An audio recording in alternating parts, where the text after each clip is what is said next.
¡Hola, familia! ¡Hey! ¿Llegaste? ¡Sí! ¡Celebremos!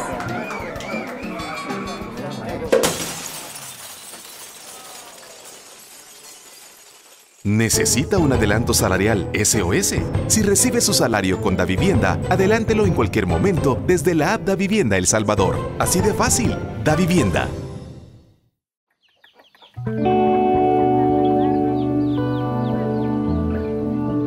A sus 61 años, Juana Hernández es una lideresa natural.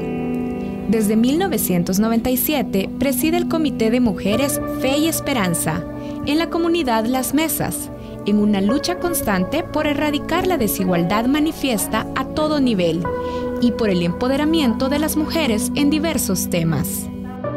Las Mesas es una comunidad ubicada en el Departamento de la Libertad, jurisdicción del cantón El Cimarrón. En ella habitan una veintena de familias que fueron desplazadas por la guerra. Aquí se formó en el 1985. ¿Y de dónde venía? Veníamos de San Salvador. ¿La mayoría? La mayoría, o sea que como verdad por el conflicto de la guerra también, verdad, fue que llegamos a San Salvador y logramos venirnos ya para acá. Juana es jefa de hogar. Vive con su madre y su hija menor.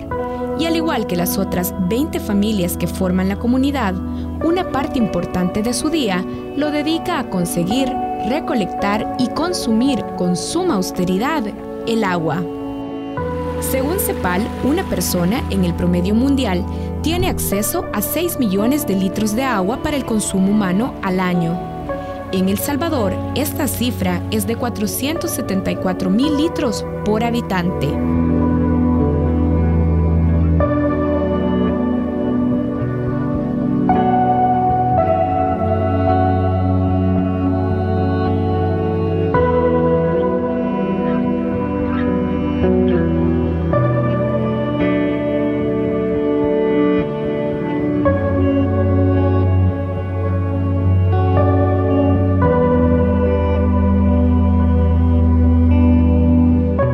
En Las Mesas, la situación es más precaria.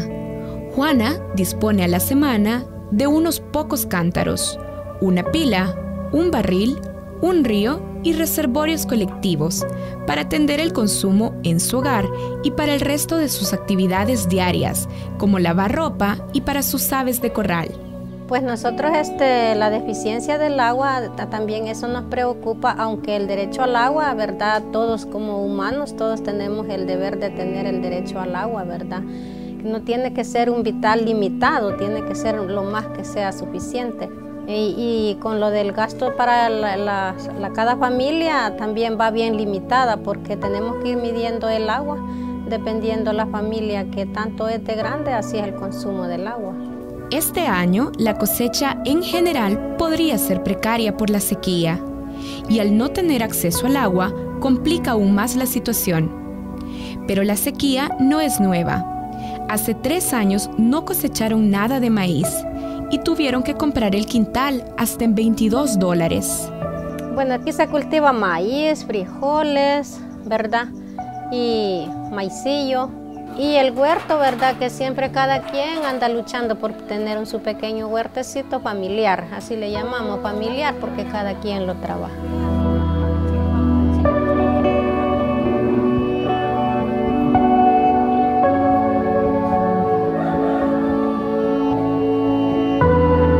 Cada día, Juana realiza las actividades cotidianas con sus familiares, con el agua que recolecta con esfuerzo todos los días, a veces proveniente de algunos pozos de la comunidad.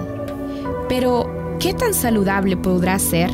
La mayoría que los niños se enferman siempre es con parásitos, aparecen en los exámenes con parásitos, y en el caso aquí de mi familia, por ejemplo, mi papá, él está ahorita con tratamiento para insuficiencia renal, él tiene esa enfermedad, ya tiene 3 años de tenerla, y todo eso viene impactando porque según los estudios que nos dieron cuando lo llevamos, es que tenía que ver mucho el agua y lo que él había usado anteriormente cuando él trabajaba con esos químicos. Esta organización comunitaria ha sido clave para exigir el acceso al agua y está consciente de su participación ciudadana para garantizar ese derecho humano. Desde el Comité Fe y Esperanza, las mujeres han tomado el control del problema, con iniciativas y demandas claras. Las mujeres en esta comunidad son auténticas agentes de cambio y están conscientes que solo de las promesas de políticos no habrá solución.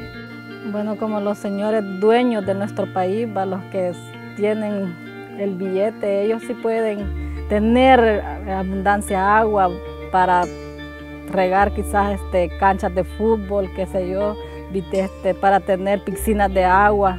Mientras que la comunidad de nosotros sufre pues porque no tenemos ni siquiera para el consumo de agua a diario. Actualmente, los diputados en El Salvador discuten una ley de aguas que regule y defina los usos prioritarios de un recurso escaso. Hay intereses económicos en algunas empresas constructoras que han deforestado la cordillera del Bálsamo y otras zonas cercanas. Esto ha impactado en comunidades de La Libertad como Las Mesas, ya que el caudal de ríos que las abastecían hoy se volvió pequeñas correntías y la falta de lluvia recrudece el problema. Bueno, nosotros lo que hemos escuchado es que hacia los cantones vecinos, hacia arriba del cantón de nosotros, pues han hecho mucha tala de árbol y como el río viene de lo que es del Espíritu, Villanueva, entonces todas esas zonas pues creen que la gente no hace uso del río, tiran todo lo que es desechos químicos al río, más no saben de que aquí abajo pues la gente pues ya ocupa el agua y ya viene con todos esos químicos, ya viene contaminado. Juana termina su jornada, consciente que sin lucha el agua no llegará a su comunidad. Bueno, lo que esperamos es que no vayan a privatizar el agua, porque si privatizan el agua, entonces, digamos, causan la muerte pues, para la humanidad.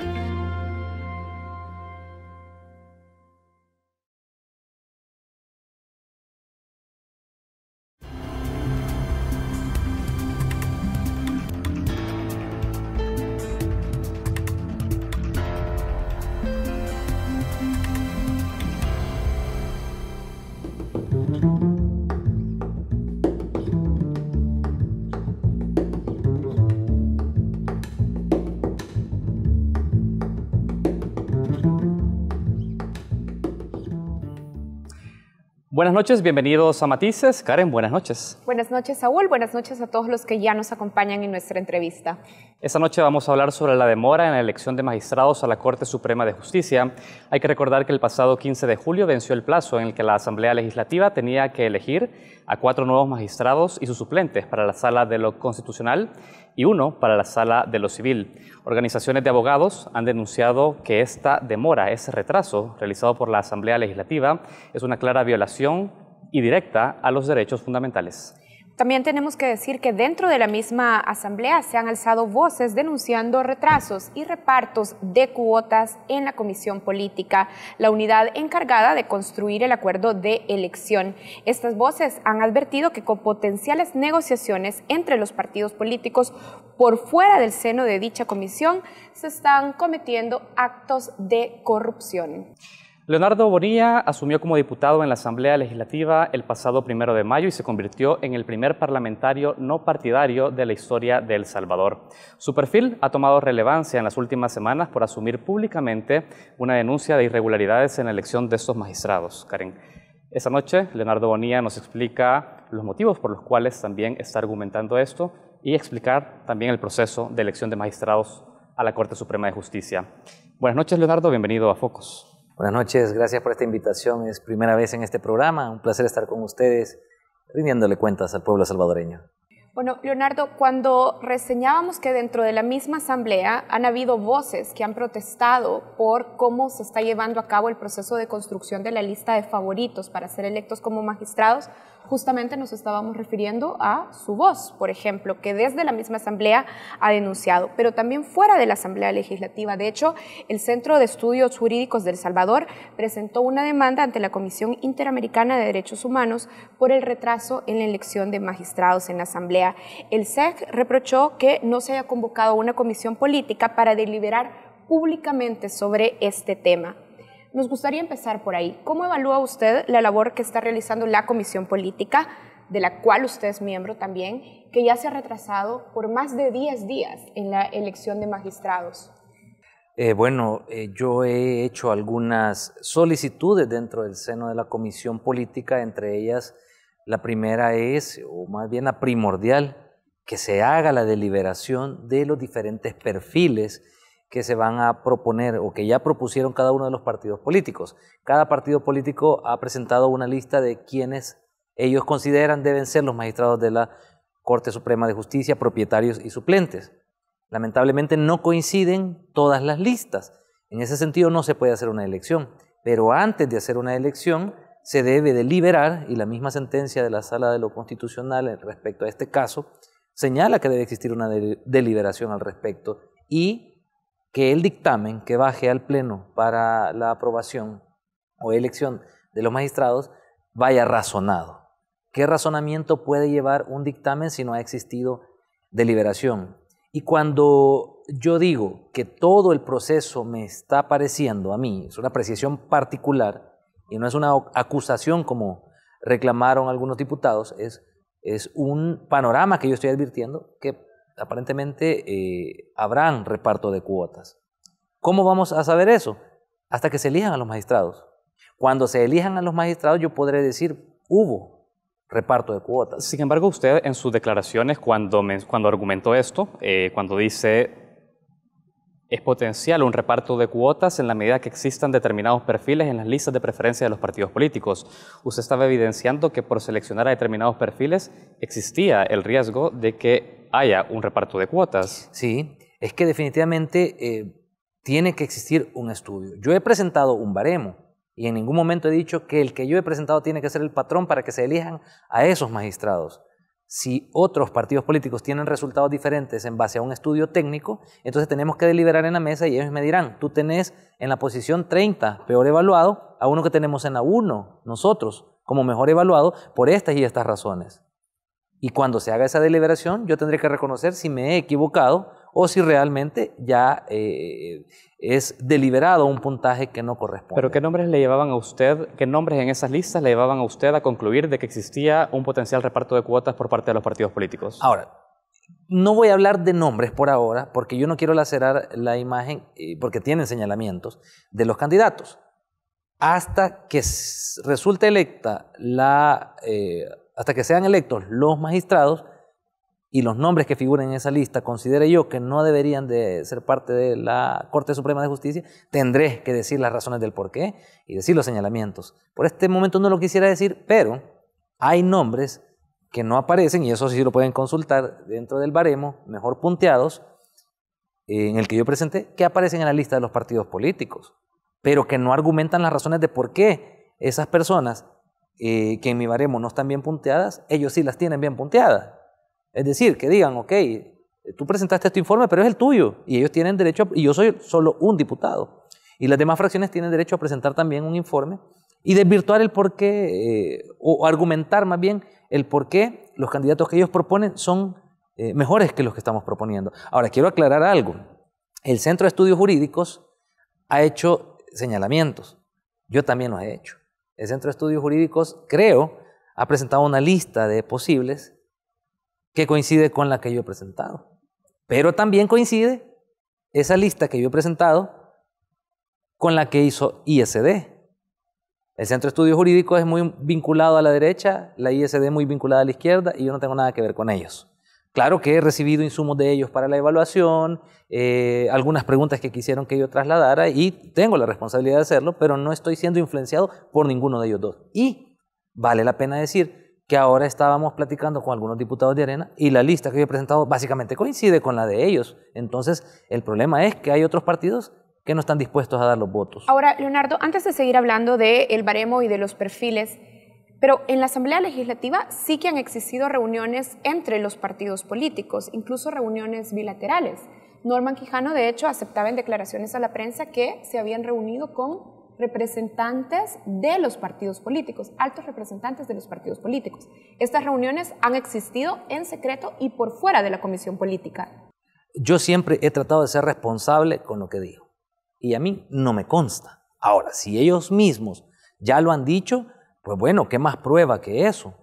Y es la comisión política la que tiene que deliberar, no negociar. En la comisión política no se debe de llegar solo a un acuerdo de nombres, se debe deliberar, pero ni se está buscando el acuerdo dentro de la comisión, porque hemos visto que por lo menos los medios de comunicación han estado en la comisión política, pero se han nada más presentado las listas. Ni se ha deliberado, ni se ha buscado un consenso adentro. Se está buscando, según palabras de los mismos diputados, en acuerdos entre partidos políticos. Y desde ahí, ese panorama no apunta a nada positivo ni transparente. Evidentemente, dificulta poder tener un criterio si usted no ha participado en esas reuniones que, digamos, por su propio concepto han sido privadas entre los partidos políticos y en el que usted probablemente no ha participado.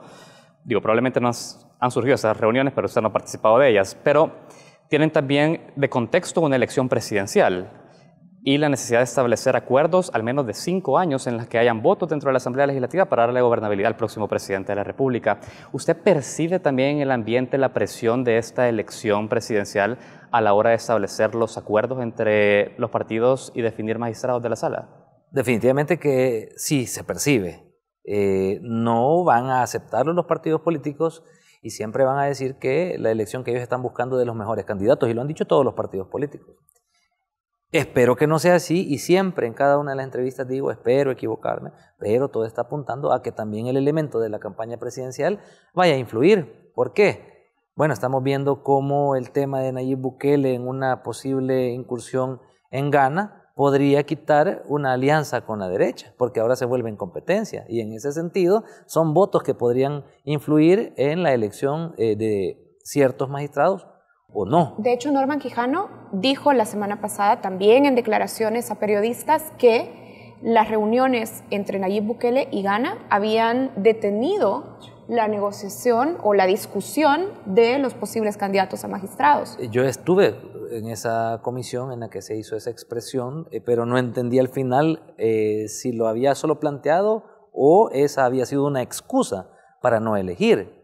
Pero de alguna u otra manera tendrá que influir una posible alianza entre partidos de derecha o una no alianza con Ghana compitiendo de forma independiente. No debería ser ese el parámetro para decidir cuáles son las alianzas que nos lleven a elegir magistrados, obviamente, pero apuntan todos estos actos que estamos viendo a que la elección de magistrados no va por un camino muy transparente. Diputado Bonilla, usted ha dicho hace unos minutos que no quiere hacer valoraciones respecto a los perfiles, pero usted tiene un instrumento de carácter objetivo que se llama baremo, que le permite determinar por qué una persona entra dentro de una terna para ser magistrado y otro queda excluido. Y le voy a preguntar por 2 personas específicas, por Carlos Pineda y por Sonia Cortés de Madrid, porque esos 2 perfiles han sido señalados como elementos que han bloqueado la negociación dentro de la comisión política. Pero además existe un informe de un panel independiente de abogados convocado por CEGIL, la Oficina de Derechos Humanos de Washington y la Fundación del Debido Proceso, y dijeron que estos 2 no cuentan con moralidad notoria. ¿Cómo evaluó su baremo esos 2 perfiles? ¿Tiene datos que le vio deficiente a ellos 2? Correcto.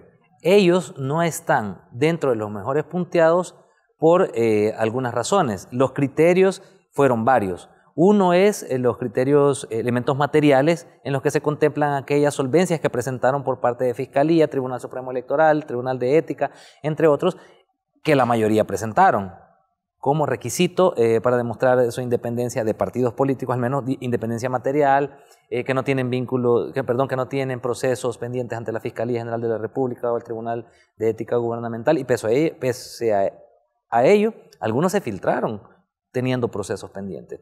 El licenciado Pineda no tiene un perfil malo, o sea, podría ser un tanto elegible, sin embargo la puntuación no le da a él porque también hay otros perfiles que sopesan más. Otro de los criterios que valoramos fue, ok, un doctorado pesa más que una maestría y una maestría más que una licenciatura. Ok, el hecho de haber dado clases, también el tiempo que tiene de dar clases y si ha dado o no ha dado, hace que haya una puntuación superior respecto a unos que a otros. El aspecto de trayectoria académica, entonces... La trayectoria académica, la experiencia... específicos. Pero en el caso de Pineda, en el caso específico de Pineda, ha sido la trayectoria académica lo que no le da un puntaje alto. Son varios elementos, no solo es la trayectoria académica, pero además, en el caso del licenciado Pineda, muy particularmente, que bien podría aplicar para ser magistrado, hay un conflicto de intereses totalmente visible. Y el problema es que él ha pedido permiso. Bueno, creo que no ha pedido permiso, está en el ejercicio de sus funciones. Si él hubiese renunciado todavía, aún así no hubiese todavía algunas dudas, pero si hubiese renunciado existe la posibilidad de no resultar electo, pero también no existía esa posibilidad de que pudiera cobrárselas por no haber obtenido los votos porque renunció. El problema es que va a volver. Bueno, no renunció ni pidió permiso, está ahí. Y eso ejerce cierta presión de alguna manera y es un conflicto de intereses. Claro, en el caso de la licenciada Madrid, sí, la puntuación no le da por otras cosas que son académicas, experiencia laboral, manejo de temas, es por cuestión de idoneidad. No es por otros cuestionamientos. Para hacer la precisión con nuestra audiencia, hay que recordar que Carlos Pineda es el actual jefe de la sección de probidad dentro de la Corte Suprema de Justicia, que tiene a su cargo la investigación y documentación de casos que podrían ir a juicio civil. Solo, Leonardo, antes de hacer la primera pausa, ¿podría entonces hacernos la lista breve de criterios que ha medido en su baremo para que la audiencia tenga clara cuáles son esos criterios con los que usted ha evaluado a los perfiles de posibles nuevos magistrados? Si quieren, después de la pausa lo tengo acá, lo ando en digital y tengo una larga lista de criterios y se los puedo trasladar y los podemos presentar a la población. Bien, vamos a referirnos a los más importantes, a parámetros específicos. Hacemos una pausa y regresamos hablando con el diputado independiente Leonardo Bonilla. Ya volvemos.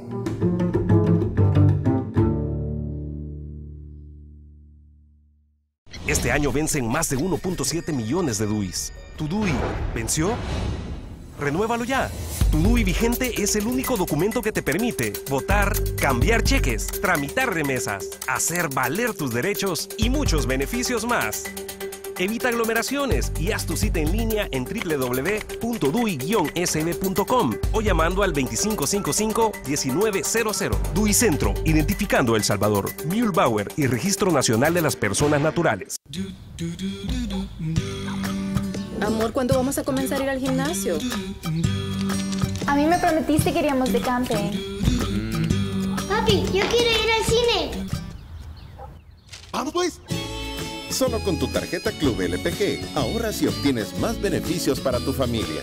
Suscríbete ya a La Prensa Gráfica y disfruta de promociones y descuentos con todos nuestros aliados. Club LPG de La Prensa Gráfica. Estamos de regreso en la mesa de entrevista de Matices. Recordemos que el pasado 15 de julio venció el plazo de 4 magistrados de la Sala de lo Constitucional y un magistrado de la Sala de lo Civil. Más de 10 días han pasado ya y la Asamblea Legislativa aún no elige a los sustitutos de estos magistrados que terminaron su periodo. Hoy estamos conversando sobre el retraso y los criterios con los cuales se está llevando a cabo esta elección con el diputado independiente Leonardo Bonilla. Leonardo, yo le pedí antes de irnos a la pausa que nos enlistara de manera breve cuáles son los criterios específicos que usted ha utilizado en su baremo, es decir, solo para que la audiencia tenga claro cuáles son aquellos elementos que usted está tomando en cuenta para pesar entre uno y otro candidato o perfil. Por supuesto, se estableció una lista de diferentes criterios adicionales a los que se establecen en la ley para que resulten electos en la FEDAES o en el CNJ ciertos grupos que después pasan por una votación.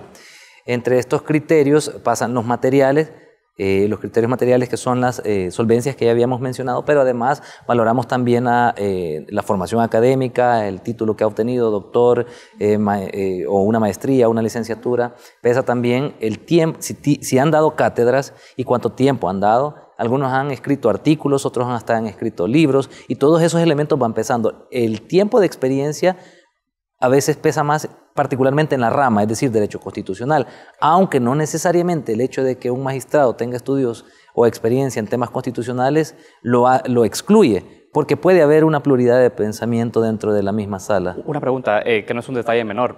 Vemos que otros partidos políticos también han dicho que han evaluado por la vía del baremo a sus potenciales candidatos, pero vemos que los nombres finalmente varían. Llama la atención sobre por qué dista tanto una metodología para darte un nombre que seguramente en tu puntaje está muy abajo, pero para ellos aparece dentro de los primeros 4. ¿Tú has entrado en detalle a poder averiguar aspectos de cómo se han ido construyendo los baremos del resto de grupos parlamentarios?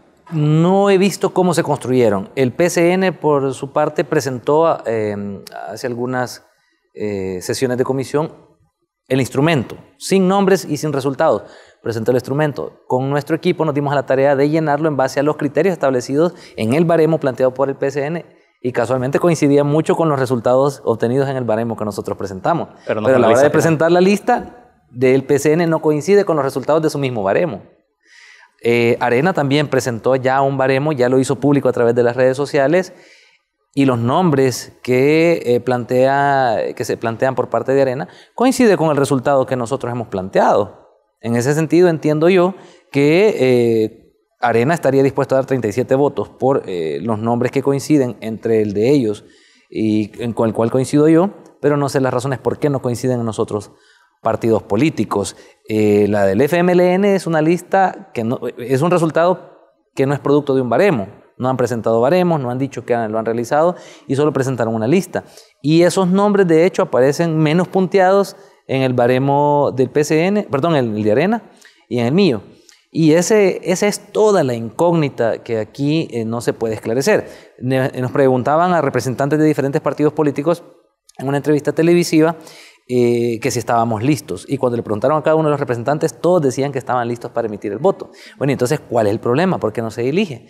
Bueno, sencillo, porque no hay 56 votos. Yo, dice un partido político, estoy listo para que votemos por estos.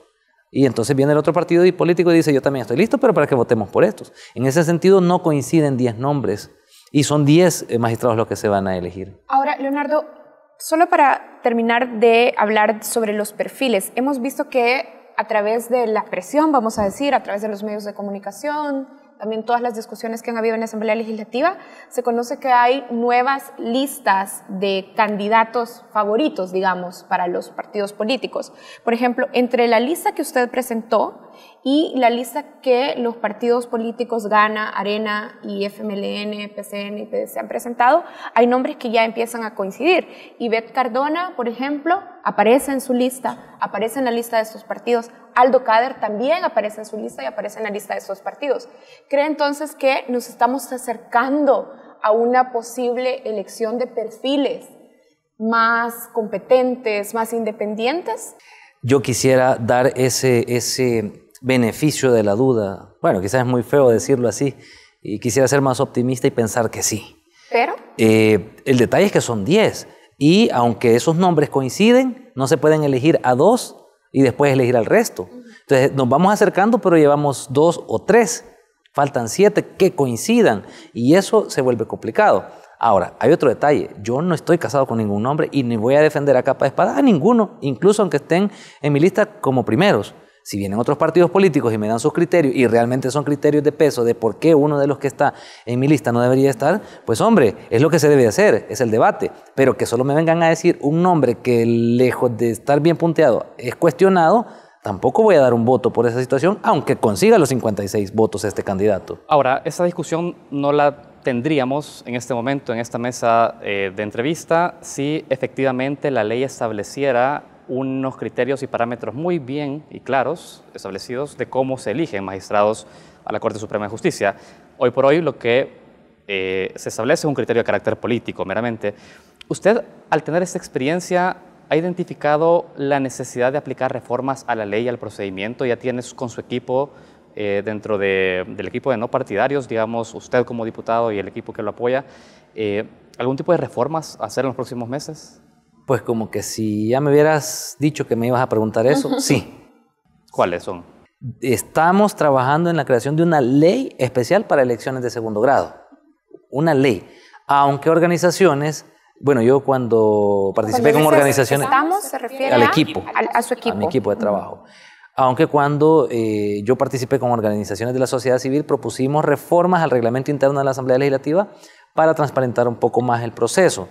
Hay organizaciones que están proponiendo un nuevo reglamento completo de Asamblea Legislativa que dé parámetros específicos, claros, para las elecciones de segundo grado. Y por mi parte estamos trabajando una ley especial para regular el tema de elecciones de segundo grado, en donde se establezcan criterios, en donde se establezca un procedimiento de entrevistas, que se determine qué tipo de preguntas, cómo van a ser orientadas, quiénes las harán, y una serie de procedimientos que nos lleve a obtener magistrados realmente idóneos, que se prohíba. De hecho, yo planteé en un protocolo que pues, fue obviado al inicio de la subcomisión, que no existieran reuniones entre candidatos a magistrados y las diferentes fracciones. ¿Y hay interés de las otras fracciones en avanzar en un anteproyecto de ley de este tipo, de esta naturaleza, un anteproyecto de ley especial para elección de funcionarios de segundo grado? He escuchado que sí, pero al final fracciones? Siempre se dice que sí. Arena dijo que estaba dispuesta a tratar un tema en particular, creo que también hasta el FMLN creo que dijo que sí. El problema es del dicho al hecho. ¿Usted no ha pensado en establecer algún tipo de presión desde la sociedad civil con organizaciones para que se genere un costo político a los partidos políticos que no apoyen una iniciativa de este tipo? ¿No ha considerado eso? Correcto, sí, claro que sí. De hecho, he ido un poco más allá. Yo no quisiera pensar al final, aunque lo que yo estoy hablando es cuestionar básicamente el trabajo de la comisión en la que yo estoy, pero no quiero pensar que las cosas son como ya las estoy diciendo. Yo siempre he dicho que quiero estar equivocado, pero digo lo que hasta ahora estoy viendo. Y yo dije que si lograba hacerse una elección de magistrados y estos magistrados no eran como los más probos o idóneos, después de un consenso, no los magistrados, los candidatos que yo propuse, sino después de un consenso, como ya pasó con ISD, con el CES, con organizaciones de la sociedad civil, entre otras, y coincidimos en que no son las mejores personas, los mejores perfiles, pues que la población civil, como en el 743 del 2011, si no me equivoco, pues vaya y exija una reversión de esta medida. ¿Por qué? Porque la única opción, si esta elección fuese inconstitucional, sería que conozca la sala de lo constitucional, pero va a conocer la misma sala que resultará electa. En ese sentido, no habría nada que hacer a menos que la misma sociedad civil exija una reversión. Ahora hablemos también de las etapas anteriores a la deliberación y construcción de listas en la Asamblea Legislativa.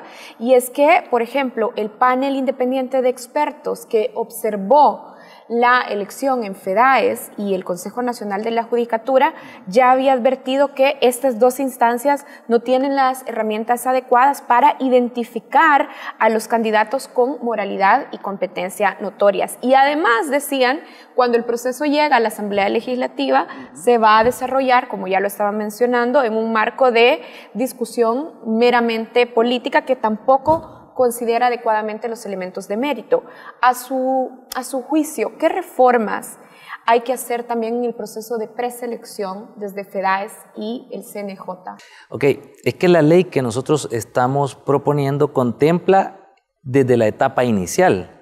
Es decir, no solamente dentro de la Asamblea Legislativa y en la Comisión la elección, sino desde antes de que estas personas propuestas, de que estos perfiles propuestos por el CNJ y la FEDAES puedan llegar. ¿Y qué aspectos específicos de ese proceso de preselección? Por ejemplo, hay candidatos que resultan electos por votación. Y eso queda mucho a criterios populistas o de simpatía de abogados.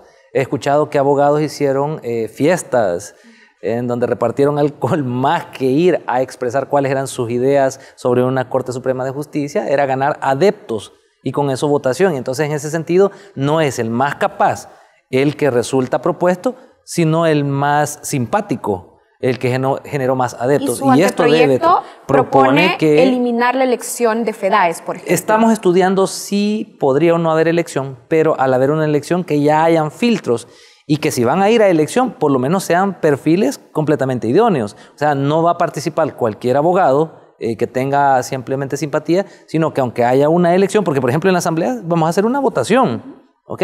Pero tenemos que filtrarlo. Entonces, si se someten a votación, está bien, pero que antes de una votación exista un filtro y que no sean con requisitos básicos. Por ejemplo, la Constitución establece requisitos muy básicos y la ley establece otros, pero también no son lo suficientemente exigentes como para que algunos puedan evadirlos. Y hemos visto cómo candidatos han evadido esos filtros. Gente que tiene cuestionamientos ante la Fiscalía General de la República, ante el Tribunal de Ética.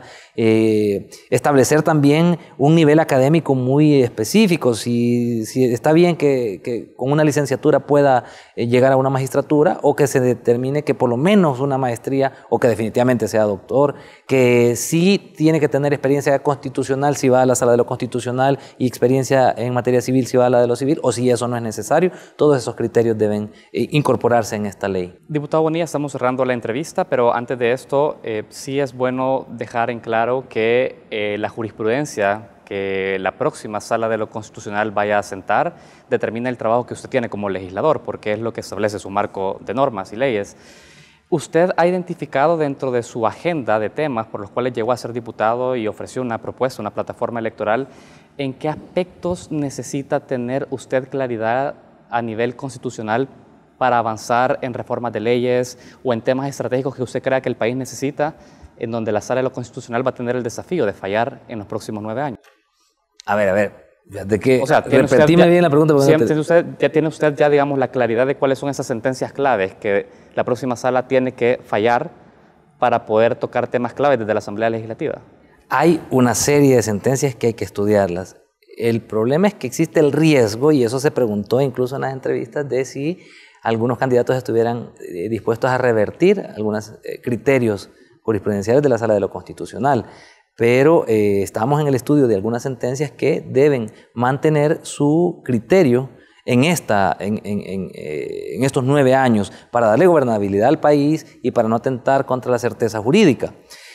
Yo quiero hacer un paréntesis acá e independientemente de quienes resulten electos como magistrados, porque al final de cuentas esto es una cuestión de 56 votos, como dijo un diputado, más allá de baremo, más allá de idoneidad, el que tenga los 56 votos queda, lamentablemente, pero el llamado sería a que obedezcan realmente a las necesidades en materia de justicia del país. No estoy diciendo aquí que desobedezcan acuerdos entre partidos, porque estaría diciendo yo que esos magistrados habrían hecho acuerdos, y no puedo decir algo que no me consta, sino que simplemente se deban al pueblo salvadoreño y que dejen de lado cualquier tinte partidario o cuotismo que se pueda deber. ¿Por qué? Porque existe la posibilidad de que se reviertan una serie de sentencias, y eso sería grave para el país. Claro, hay sentencias que no compartimos muchos. No necesariamente la anterior sala podemos decir que fue perfecta, hubieron sentencias muy cuestionables, pero queremos que esta sala mantenga por lo menos ese equilibrio. Así es que el llamado para los magistrados sería ese. Leonardo, una pregunta final. Hoy es 29 de julio, estamos a un par de días de salir ya de vacaciones. ¿Habrá elección de magistrados antes de las vacaciones? Es bien difícil para mí contestar, pues, porque eso debería de pasar por la convocatoria a la Comisión Política, que de hecho está abierta, y eso puede suceder hoy por la tarde, puede suceder mañana sábado incluso, puede suceder el lunes o el martes. Si se reconvocara a la Comisión Política que está abierta, eso en cualquier momento se puede dar. Y yo esperaría que nos fuéramos a vacaciones con una Corte Suprema de Justicia totalmente conformada. Yo esperaría que fuera. ¿Se puede? Sí se puede. ¿De qué depende? ¿Qué del tan cerca consenso. de esa probabilidad?